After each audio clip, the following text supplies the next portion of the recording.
fabulous listeners. Thanks for tuning in to All Bodies Outside. This is your host, Dr. Brian Peterson. This episode's guest is performance psychologist Dr. Stuart Beattie, who is a professor at Bangor University in Wales. His research interests include mental toughness, resilience, and performance psychology.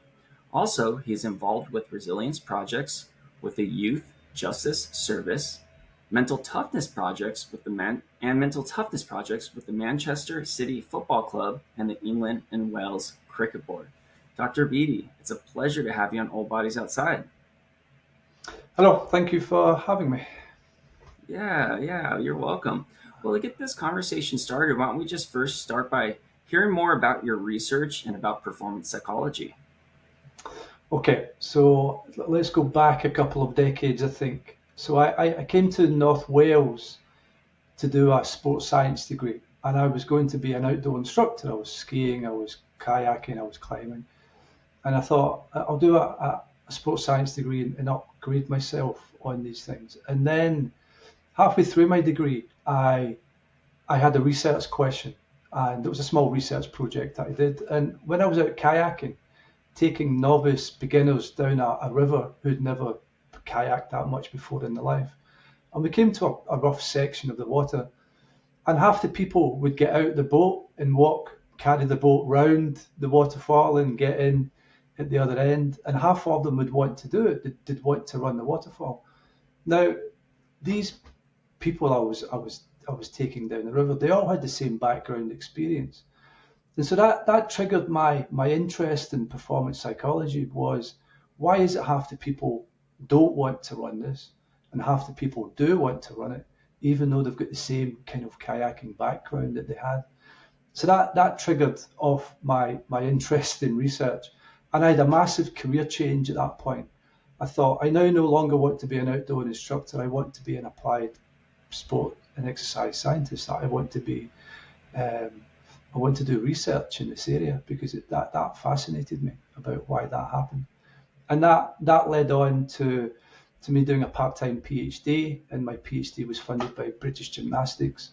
And so I did 5 years with British Gymnastics, doing about 80 to 100 days a year with them, working with the junior squads, and at the same time doing my PhD in the other part-time. And then round about 2006, I got my a research position, lecture position at Bangor University in the sports science. It's called Sport Health Exercise Sciences back then. And I've been there ever since. Nice. So what do you mean by applied research? So it's research that we can apply to human beings that suggests that if you do some kind of training intervention in this particular way, then you should see better performance as an outcome. And the way that we would suggest how you train, we'd put in lots of challenges and teach you some psychological strategies for you to overcome some of the difficulties that you might have. And so I always say it's research to practice. When I talk to my students, here's the research. How can we put this into practice, into the real world? Yeah, so it's got that kind of those pragmatic outcomes to it. Yeah. Okay. So part of performance psychology is this big sphere of mental toughness. And mental toughness is discussed in a lot of different realms in the world. But in your research, what is mental toughness? Good. Okay, so I'm going to throw a question back at you, Brian, on this one about mental toughness, resilience type thing, and I just want to highlight to the listeners why trying to get what these things are clarified. So let's think about a tennis player, and a tennis player is serving to stay in a very important match. It might be the Wimbledon final, it might be the US Open final, whatever it might be. And they're serving to stay in the match. They're not serving to win the match. They're serving to stay in the match. And it's 40-all in the final game. And the tennis player takes a double fault, and now he's thrown advantage to the opposition. And so the tennis player now knows that I've only got 2 serves to stay in this match, and if I lose the match, I lose the final. that I've been working all my life for. So it's an incredibly important position to be in. And let's say that the tennis player now hits his first serve or her serve into the net. And they now know that they've got one more serve to make to avoid losing this final. And so then the tennis player thinks, it's do or die. It's now or nothing. I've got to try and get this second serve to count. And they do the serve and they ace it straight down the middle, an ace, and it goes back to 40-all. Okay. So what was that behaviour? Was that resilience or was that mental tough behaviour? And I say that because it's a mental tough behaviour in its first place, because you got to perform at a really high level under some extreme pressure. This person knows if they miss the serve or they lose the serve, the game's over. Okay, so was that a display of mental toughness because they made their conscious decision to do that serve at that particular moment in time under that amount of pressure? That's probably what you would call mental toughness. Or was that resilience? Because the person had just lost 3 serves, missed 3 serves, had a double fault, handed the advantage to the opposition, missed their first serve, and so now they've got to recover quite quick in order to maintain some kind of level of performance. Or is that a resilient behaviour because they've overcome missing 3 faults and served to stay in the match? So was that mental toughness or was that resilience? Yeah, it sounds like there was both going on. Maybe the last serve was mental toughness with getting that ace, but overcoming those faults and staying confident and saying, hey, I can overcome this adversity. It's probably some resilience right there. Yeah. So that's where the water becomes muddy in that particular situation. Because it's really hard to figure out, was that mental toughness? Was it resilience? Was it both? Is resilience part of mental toughness? Is mental toughness part of resilience? And that's some of the challenges that we're trying to figure out in performance psychology world. Is just to try and, because you hear commentators saying lots of things going, that was great, that was mental toughness, that was resilience. And sometimes it confuses the listener because they don't understand why the commentator might be saying that was resilient, or that was mental toughness, or that was grit, or that was hardiness, that sort of thing. So there's lots of terms that fly out, and it's kind of our job to try and keep people on the level about when they should be saying some terms and when they should be saying other terms. Yeah, I agree. I've definitely heard mental toughness and resilience being used synonymously. Yeah. And I think it boils down to the behaviour and about what mental toughness is or what resilience is. And the research that we did back in 2014 was we looked at behaviour rather than, there's lots of self-report mental toughness questionnaires. There's a real good one out by Daniel Gucciardi. He's got an 8-item mental toughness inventory that went through quite a deep, rigorous testing of it that's quite popular at the moment. But then you get mixed up with self-report mental toughness. And if you went into any kind of elite athlete setting and you ask them all to rate their own mental toughness, who's not going to say that they're not mentally tough?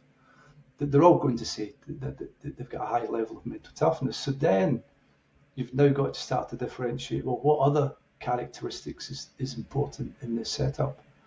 And I suppose the stuff that we started out looking at was mental toughness is a behaviour, because coaches will respond to it and the commentators will go, that was a real demonstration of mental toughness. So that's perhaps where we should start, is mental toughness as a behaviour. So let's assess it as a behaviour. Let's measure it as a behaviour. And then if you like, in the future, you can get some self-report mental toughness to predict the behaviour. And then you should see some good, or at least some decent relationships between those two variables. So if it's a behavior, how is that examined, maybe physically and mentally? Yep. So mentally, it's a bit more difficult than physically.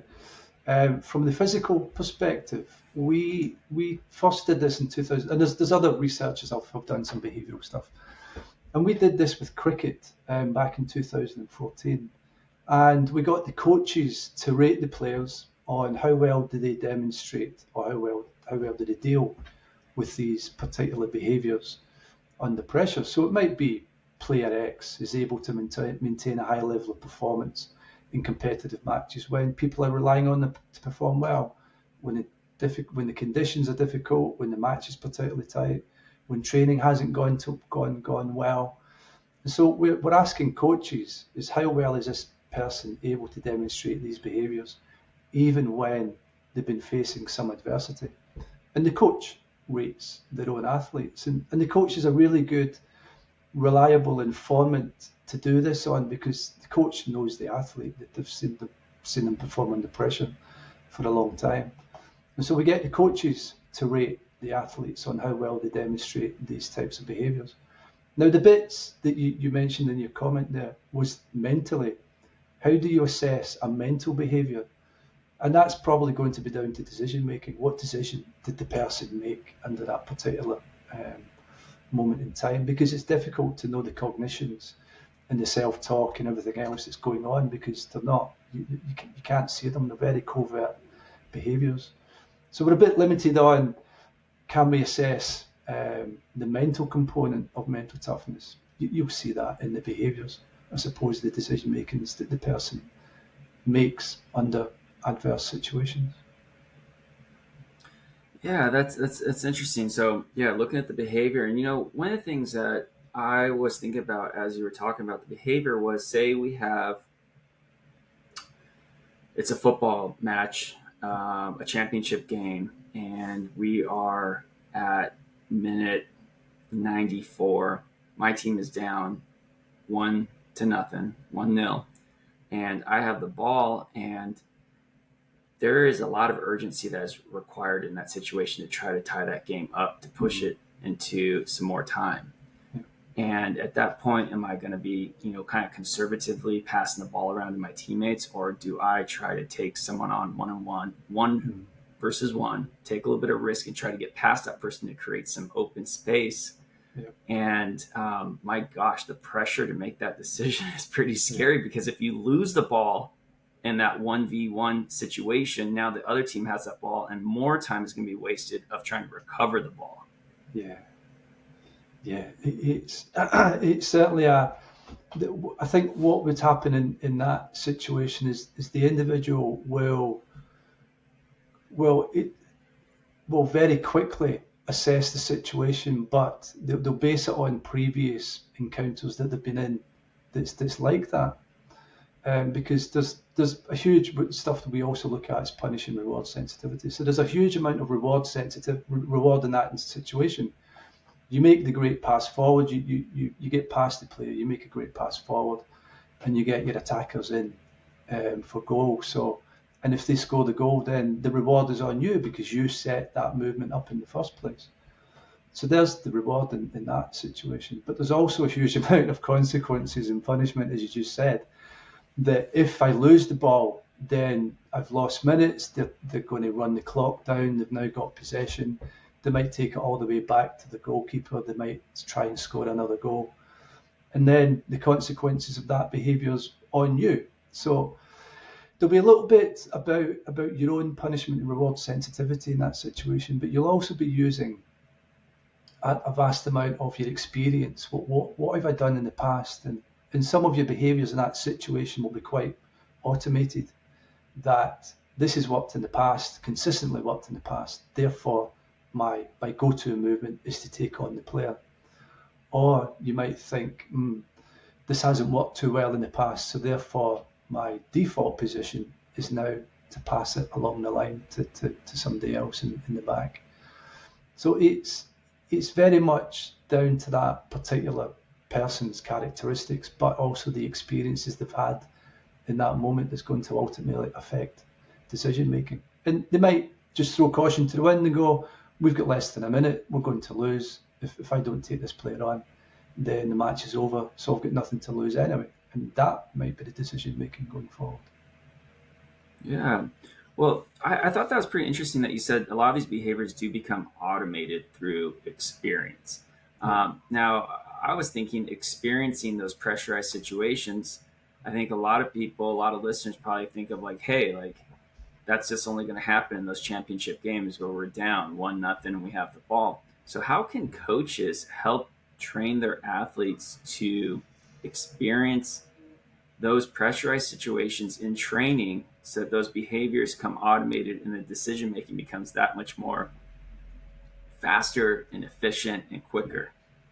yeah. So we use a lot of what's called simulation training, where we set up some tough practices. And I think coaches just need to know their athletes before they start doing pressure training with them. They have to discuss with the athlete, this is how we're going to try and devise pressure training, because understanding pressure and being able to maintain performance under these situations is important. So I think in order not to you might have seen some stuff in the press about negative coaching behaviours and bullying behaviours, and I think some of that might come down to the coach trying to do pressure training when the athlete's not perhaps quite ready for it.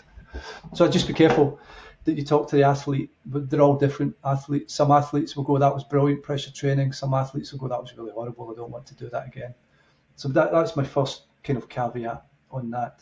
But the pressure training, the stuff that we did with England and Wales cricket team back in 2012-13 was we were training junior elite cricketers to try and become the best cricketers that they can be.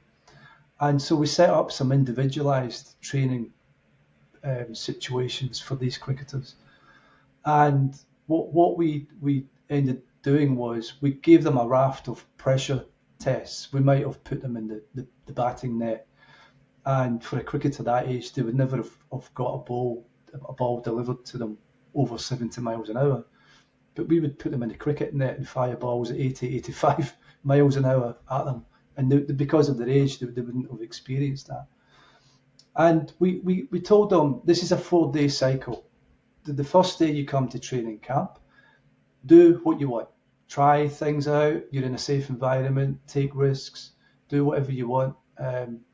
Just spend the day figuring things out and trying to figure it and push yourself. Day 2, we said, okay. Day 2, we're going to give you some consequences for poor training. So if you don't turn up with the kit, if you don't turn up on time, if you don't meet the performance standards that we're going to set you, there's going to be consequences and punishments handed out to you.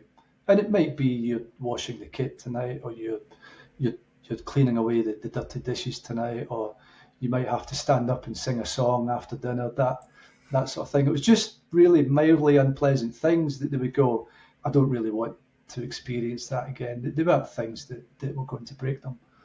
And so on day 2, we said, okay, if you don't make the performance standards and you're not doing the right things in training, there's going to be a consequence. And here's a list of punishments and consequences that we're going to give you.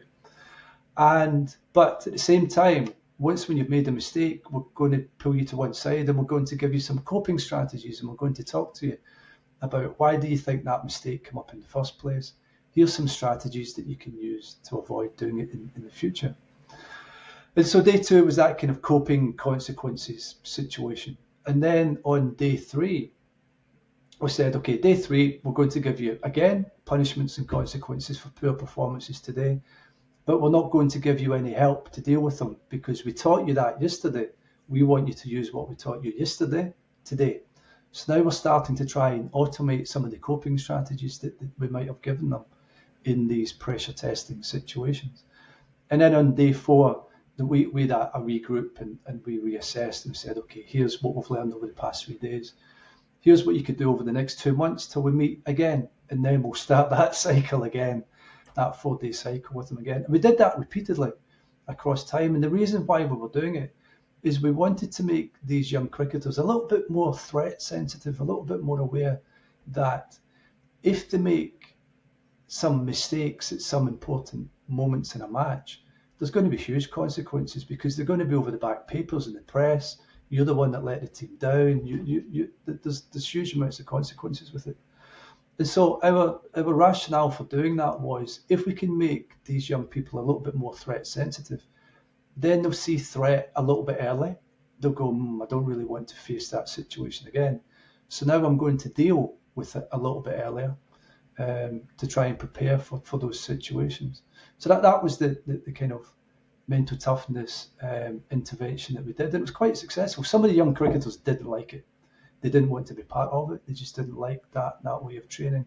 And the other ones loved it. Some of them were saying, we don't think these consequences are big enough. We think you should punish us by doing this. And they actually come up with their own terms of punishments and consequences, because they just didn't think that doing the dishes that night was a consequence. So they come up with different ones that were a bit more severe on themselves to the group, which was interesting in itself. Yeah, with these pressurized simulations, does it evolve over time? So say they're on their fourth round of the 4-day training. Yeah. Do you add in more variables? So say like you're throwing in the crowd talking trash to them as a player, or you got opponents trying to get into their head psychologically. Do you throw in those types of variables too? Yeah. So in when we were doing pressure testing, when they were in the nets, they were batting in the nets. Then the rest of the teammates was round the nets, talking to them and watching them. And there was a league table where if you were the worst performer, then there'd be more consequences. If you were bowled out early, we'd a goal with them that you to make so many runs with so many balls under this type of pressure. And if you didn't make it, then you'd consequences. And so to add more pressure to it, the team was stood around the nets watching you. The coach were observing you, and so for that age, and throwing balls at them at 80, 85 miles an hour, for that age, they dealt with it well. Some of them loved it, but some of them didn't want anything to do with it. So there was lots of ways you can try and manipulate pressure in a training environment. You'll never get it to the level that they'll actually experience on the day itself. You'll never be able to manipulate that amount of pressure, but you can get close to it. Yeah, I think that is important for putting together a championship team and having a championship mindset amongst each individual. Yeah. Having that simulation to get as close as possible to the actual pressurized situation, so they have those behaviors automated. Yep. And there's a couple of things you can do with that. You can give them early threat and say, okay, later this afternoon we're going to do a pressure test. You've got the next 4 hours to prepare for it. Okay. And that eases them a little bit, because they go in with some tactics and some preparation.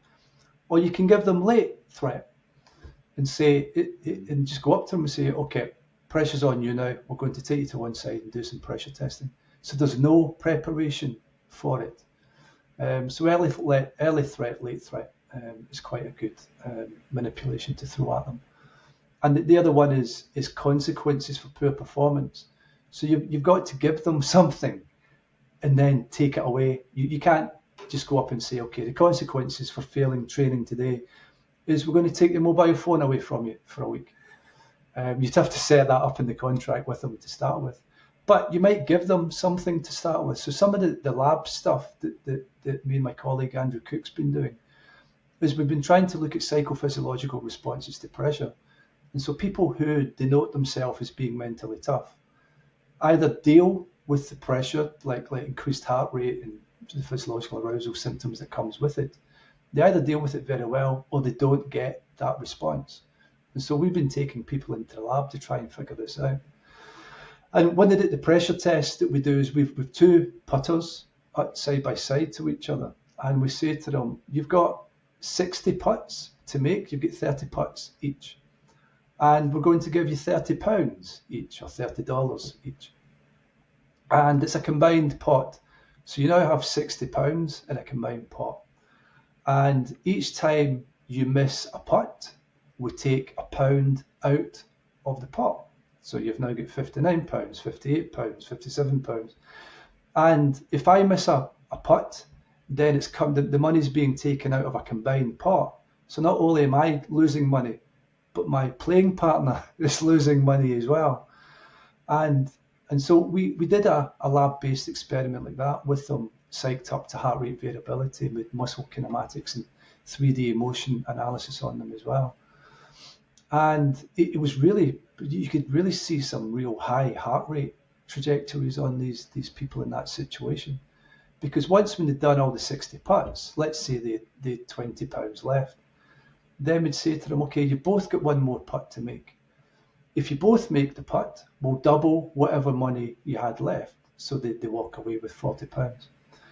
If the first one misses the putt and the second one makes the putt, they get to keep the money. They get to keep that 20 pounds.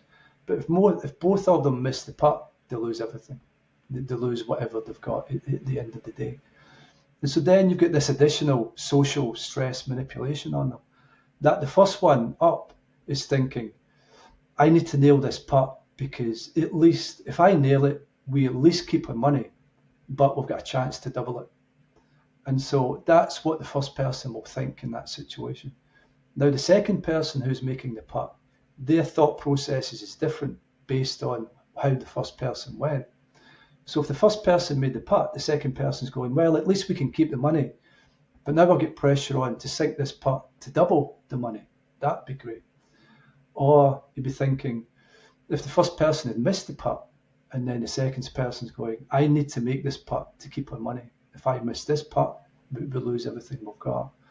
So we to do that kind of pressured situation, you need to give them something to start with, and then the consequences are, okay, we're now going to start taking this back off you. And you got to do something important, and something important is money. That seems to work quite well in lab-based tasks. Yeah, and with those lab-based tests, I'm assuming since it's psychophysiological, you're assessing heart rate. And Yep. So how does heart rate look in these different experiments? So we did a couple of experiments. We're just kind of writing this paper up at the moment. The first one was you get 50 putts and you could earn up to 25 pounds. And then at the last one, they said, okay, you've got one more putt to make. If you make this putt, you double your money. If you miss the putt, you lose everything. But that was just a single person situation. We kind of thought, how are we going to ramp this up?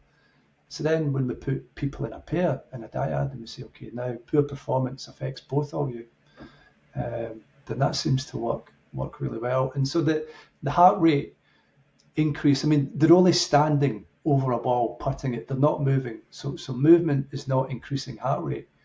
The only thing that's increasing heart rate is self-perceived stress. And so in the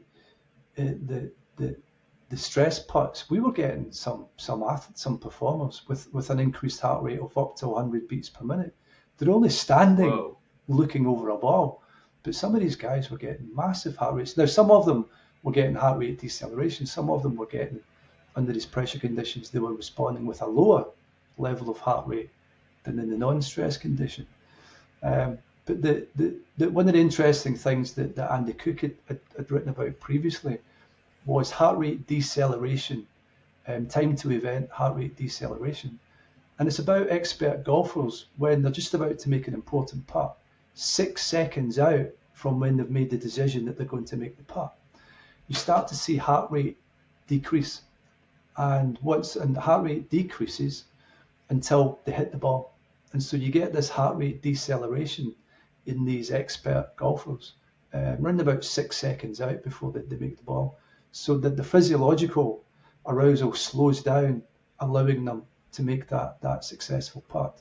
But in novices, you tend to see the opposite, where the heart rate accelerates before they're going to make the putt.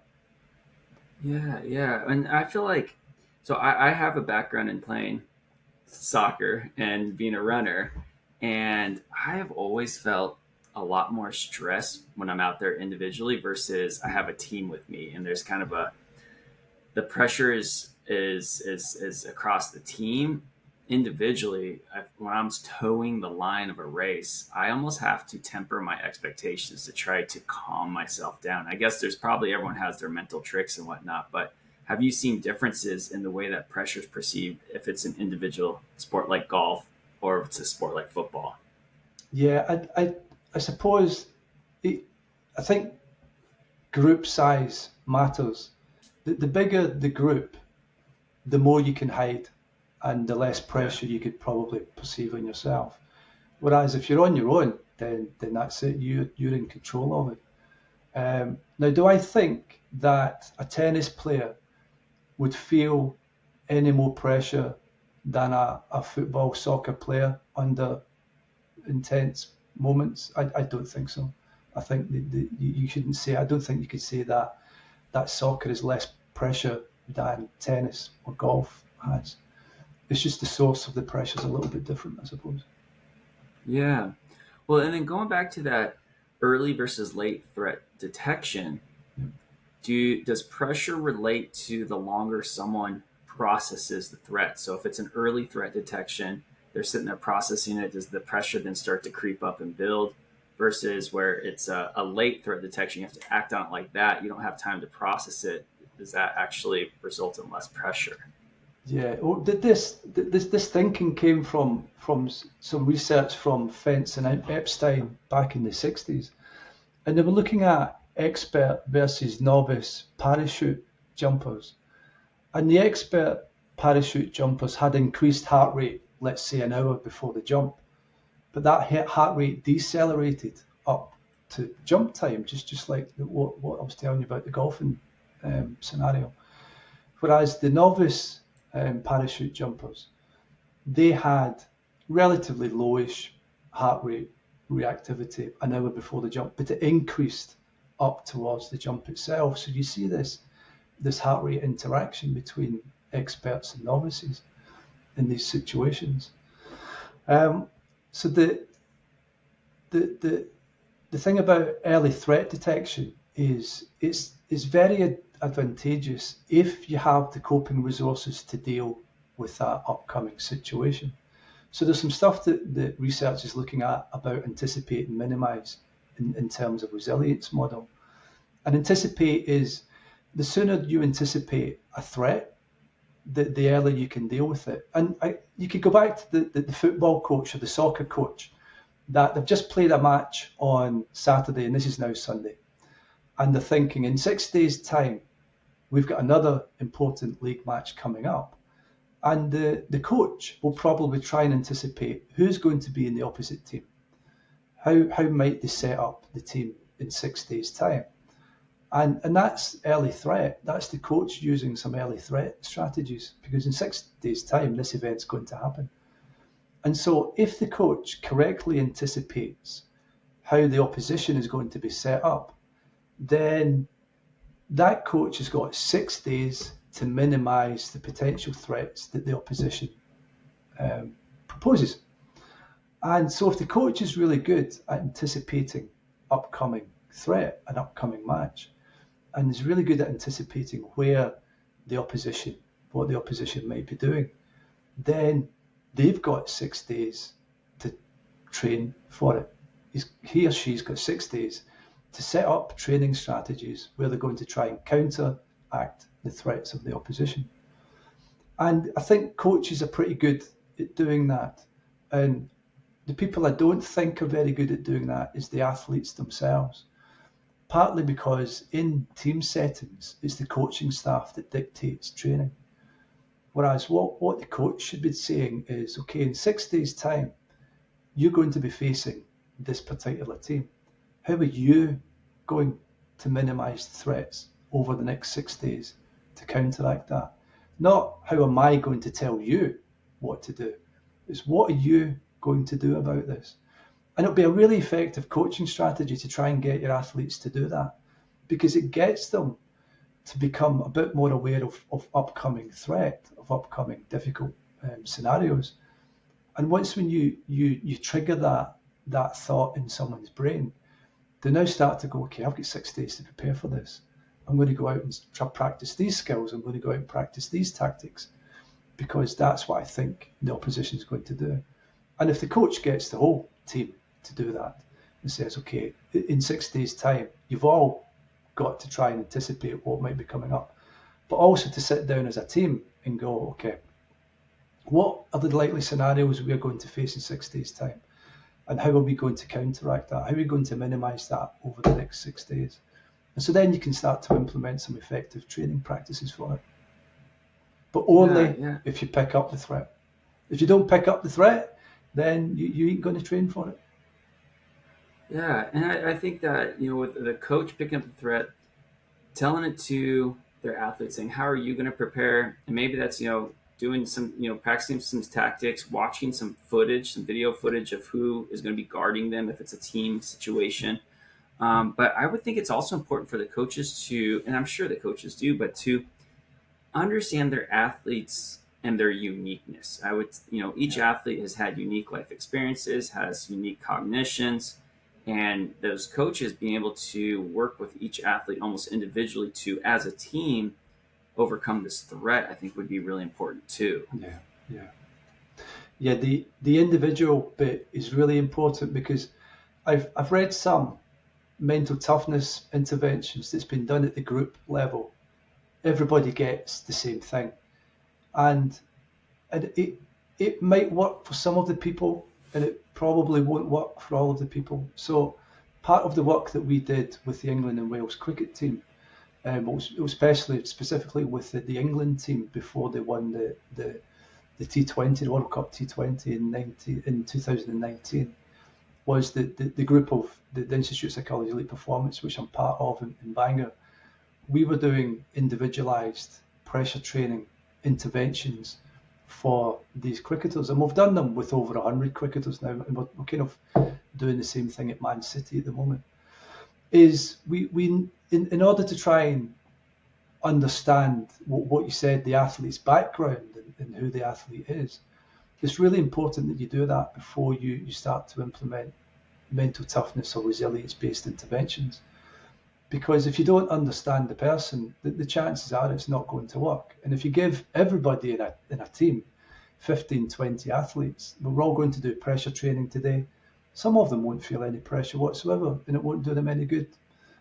Some of them might feel pressure, and they'll get something out of it. But if you really want, and it's a bit more intensive, but if you really want mental toughness, pressure training interventions to work, then you need to understand the person, and you need to understand why is the person behaving in that manner in the first place. So you might get someone, let's say you get a cricketer who's really impulsive, risk-taking and reward-driven. They're a little bit narcissistic, and they've got low levels of neuroticism, they've got low levels of worry, they just don't care about things. And they're continually taking risks that don't pay off, okay? And so you got to try and understand, why is this particular person continually trying to take these risks and they're not paying off, but they're not changing their behavior as a consequence. They keep doing it time and time and time again. So it might be that particular person, as I said, is probably highly narcissistic, reward driven, impulsive, risk taker. And so then you've kind of got to figure out, okay, we can't change the narcissist in the person. They're always going to be a narcissist. We can't change that they've got low levels of neuroticism, that they don't really worry too much about things. They're not very good at picking up threat. All they see is reward, and that's what motivates them. So then you've kind of got to think about, how can we make, as a colleague of mine, Ross Roberts, said, how can we make glory in the mundane for this person? How can we make them see that being safe is the best option sometimes? How can we try and break the cycle of this person's behaviour? And so in order to do that, you really got to understand the person. You got to understand some of the history of the person. You got to understand some of the coach's behaviour. The coach will rate the athlete's behaviours in those situations and tell us, okay, from low pressure to high pressure situations, this is what this person tends to do. And then we'll ask the athlete for some personality variables from them. We'll ask them for some psychological variables. We might do some psychophysiological testing on them, and we join the dots up, and we kind of go, okay, this athlete is performing in this particular way under this particular pressure situation because of X, Y, and Z. And then when we understand that, we go back to the coach and we say, okay, in order to get the best, in order to try and future-proof the athlete from failing in this particular pathway that they're doing, we suggest that you train them like this. and you make permanent changes in the training environment to try and counteract that kind of habitual behaviour that the person's got themselves in. And we've done, God, I think we must have done between 100 and 150 of these interventions. And not one of them looks the same. Not one of them looks identical. We say to a coach, train the person this way, train the person that way, train this person this way, train this person that way. So I think I'm becoming aware that, I didn't know this, that performance psychologists, are they pretty commonplace in professional teams now? Yes, but they hide in the background. You don't see them very often, the psychs. I know that the performance psych that we had with England cricket team, he went to Man City and he's at Man City now. So we knew David Young as he transferred from those situations, and so that's why we're doing the same as what we did with cricket. We're kind of doing it with the young academy players at Man City, doing that kind of same individualised training intervention studies there. But So you don't get to see. Yeah, go on. You don't get to see the sports psychs. They hide in the background. Yeah, they're not there. Gotcha. Okay, so I want to ask you a question some more about just boosting performance, and this one I think is going to be a little bit outside of what you've researched, but I thought I'd ask it anyways, and that is the power of athletes visualizing a good performance. And when I went through sports in my youth, I was told, hey, visualize a good experience, visualize a good performance. But it was never explained to me what an effective visualization, what components should be included in that. And I was wondering if you have come across that before, maybe not in your research, but you're aware of those components that go into having a effective visualization. Yeah, okay. So you could use visualization for a number of things, for kind of motivation purposes, or for kind of relaxation type strategies as well, or for attention control strategies. And you could use visualization way beyond at home when you're resting, or immediately before you're about to perform a movement. You could use visualization on that one. And I think that one of the most common ones about ways of using visualization came from some research from researchers called Holmes and Collins in 2001. And they came out with what's called the PET-LEP model. And the PET-LEP model looks at the physical environment. So are you imagining yourself dressed up in the kit that you're actually going to be performing on that day? So if you're a soccer player, are you imagining yourself that you're actually in the kit with your boots laced up, socks, and the pads on, and everything else? So you got to imagine that you're dressed with your kit. You got to imagine the situation as you would be in it. Okay, so that's about the physical aspect of it, and then the second bit is about the environment. Is you've got to imagine yourself in that environment with the crowd roaring and the or whatever the environment might be. So you got to be dressed in the kit, and you've got to imagine yourself in that particular environment as well. And then you've really got to focus on the task that you're trying to perform in that moment in time. So you whatever the skill it is, then that's, and you might even think about performing the skill when it's slowed down and getting a part of the techniques spot on, and then rehearsing it as the skill speeds up. And that falls into that kind of timing approach, where we now looked at physical environment, the task, and the timing of the event itself. So you might be able to slow down a particular tricky skill. Imagine yourself doing that quite clearly, and then starting to speed the skill up is what you would get in real time.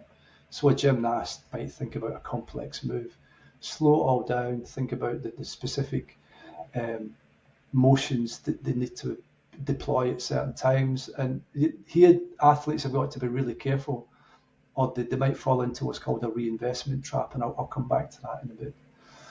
And then you can use it as a learning tool. And so one of the things that prevents us from learning a skill is we just don't cognitively understand how it's done. And so using the learning part of the PET-LEP model allows you to try and break the skill down, especially if you're a novice, trying to break the skill down, trying to understand it, and practice it in your head over and over again. And then the emotional part of it, you got to try and figure out, how do I normally feel in these situations? Am I a little bit stressed? Am I excited? Am I nervous? Am I anxious? Do I worry? Then try and think about that emotional situation that you're going to be in, and use those imagery skills on it. And then the final one they talk about in the PET-LEP model is the perspective. So are you inside your body looking downhill as a skier would at a slalom course?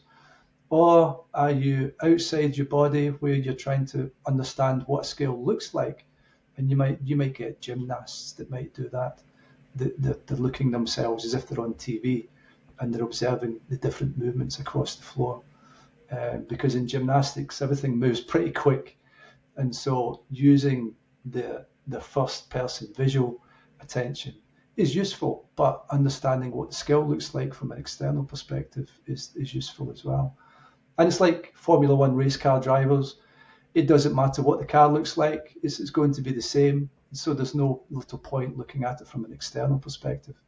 You really want to look at the performance from an internal perspective as you see the car sat in front of you, as you see the racetrack coming towards you. You would want to use that kind of internal perspective. So the PET-LEP model that looks at physical, environment, task, timing, learning, emotion, and perspective is probably quite a good strategy to use. Yeah, that was powerful. I've never thought about incorporating my emotions into the visualization. And then, depending on what activity I'm trying to perform at, internal perspective and external perspective, or maybe only the internal perspective, like Formula One racers, is necessary. So those are things that I never thought about when I was told as a youth to, visualize a good performance. Yeah, we did a bit of research on that emotional bit, where we got, again, it was another lab-based task. And we got people to learn under pressure. So if you can learn a skill under pressure, then you're more likely to be able to maintain performing that skill at a later date under pressure. Whereas if you haven't learned that skill under pressure, and then you go to perform it under pressure, then it falls to bits. But there's a caveat. And then what we also looked at was, if you learn this skill under pressure and we take pressure away, it falls to bits. So it's the what was the theory called? Specificity of learning hypothesis. So the conditions that you learn it in are going to be best for replicating it in. So if you can practice skills under pressure, then at a future date under pressure, they're less likely to break down. Gotcha. Okay, that's fantastic. So I have done a little bit of that with my son. He likes playing basketball in the driveway, and we have a basketball hoop in the driveway, and he'll sit out there and play hoops all day, especially with it being summertime. He loves going outside, and that's how he spends his time outside. He'll go for a run or play some basketball and whatnot. I'll hop out there and say, hey, like, I'm going to guard you. I'm going to put some pressure on you. And, this time you're going to come down dribbling the ball with your right hand. Next time we're going to come down dribbling the ball with your left hand, and let's see how you do under pressure with both hands, and try to, get past me just using your right hand or getting past with your left hand. And so that's always probably a good thing for him to have that simulation and that pressurized simulation. So he learns those skills under pressure so that he can perform them in an automated fashion. Yeah, good. So ramp up the pressure. Give him $10 to start with, and then say, each time you miss a hoop, I'm going to take $1 back off you. Nice, I like it. There you go. Yeah, he won't like it. He won't thank you for it, but it'll work. It'll be quite effective. Yeah. Okay. Well, that'll be fun. That'll be fun. I may have missed it earlier, but I think you said you were going to get back to the reinvestment trap. Yeah. So the reinvestment bit. So the slowing the skill down and trying to understand how it works. It's good for novices because it's a good way to learn the particular aspects of a skill, so you can piece things together. But also it can go, it can be counteractive for elite level novices, for elite level athletes. because once when a skill becomes automatic, you want to leave it automatic. You don't want to mess about with it after that.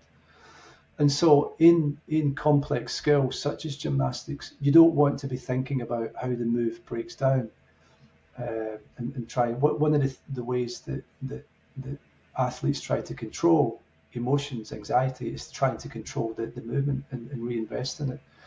And Rich Masters did a lot of work back in this in the 90s. And so you from a novice, from an expert perspective, you don't want to be thinking about how the skill breaks down.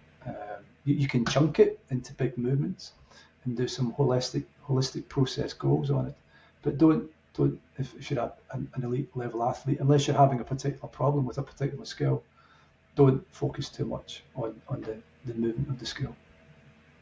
Nice. Stuart, this has been fantastic, and it's just I'm thrilled to have this conversation. Now I want to kind of transfer it to the average working class citizen, and so with performance psychology for people that got to go to work for 40 or 50 hours a week and they need to perform, how can your research be applied to those scenarios? Yeah, good. So one of the other things that I do at Bangor is I'm the course director of a degree we've got called it's a distance learning master's degree in performance psychology. And we've got people from Australia, from Canada, from America, Hong Kong, all over the world that work with us on this degree. And they study it part-time. They study it over 2 years, or they study it 3 years. And we only see them online. They don't come to North Wales to study with us. They do it online. And their only caveat to whether we're going to accept you onto this degree or not is you've got to have experience of these high performance environments. And on this degree, we've got opera singers, RAF pilots, business people, musicians, theatre people. We've made this degree that's quite relevant to domains outside of sport, because a stress response is a stress response, whether you're in a classroom about to give a verbal presentation, or whether you're in a boardroom about to give an important presentation, whether you're flying an aircraft, whether you're standing on stage ready to sing to people. The stress response, you're going to get a number of stress responses, and the chances are they're pretty similar. So if the stress response is quite similar, then the applied intervention is going to be quite similar, whether it's in sport, whether you're flying a plane, whatever it is. If it's an attentional control, if something's you're losing attentional control or emotional regulation is going to pot, then the intervention is going to be roughly the same, whether it's in sport or whether it's in business or music or theatre, dance, singing, whatever. Nice. Well, sir, it's been fantastic having you on Old Bodies Outside, and I thank you for generously coming on here. I know it's a holiday for you out in Wales, so thank you for taking time out of your holiday to join us on Old Bodies Outside. It got me out of the gardening, put it that way. Well, it's very generous of you, so thanks again. Right. Okay, I'm going to put on the outro music and we'll call it an episode.